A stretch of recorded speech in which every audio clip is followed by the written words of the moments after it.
আজকে সকালে video on করতে ভুলে গেছিলাম, তাই এখন শুরু করছি।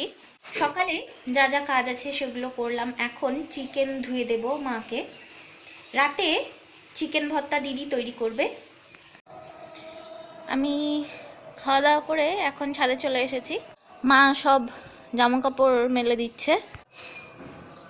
এই বড় বড় চাদরগুলো মা হাতেই পরিষ্কার করলো। মেশিন থাকতেও মেশিন ইউজ করে না, যে এটা মেশিন।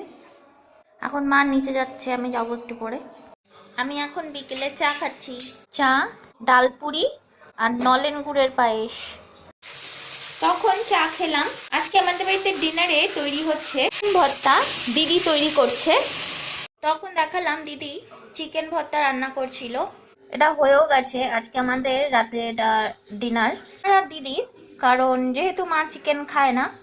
আজকে এত পর্যন্তই ভিডিওটা রাখছি। এখন হাত মুখ ধুতে যাব, তারপর ঘরে এসে মেডিটেশন করব। তারপর রাতে যা যা কাজ আছে, অর্থাৎ ডিনার করা, মুখে ক্রিম লাগানো, এগুলো করে ঘুমিয়ে পড়বো। ব্যাস, আজকের ভিডিও এতটুকুই। দেখা হবে আবার নেক্সট দিন আপনাদের সাথে এই চ্যানেলে নেক্সট ভিডিওতে। ততক্ষণের জন্য আপনারা অপেক্ষা করুন, আমি আসছি। Tata, good night.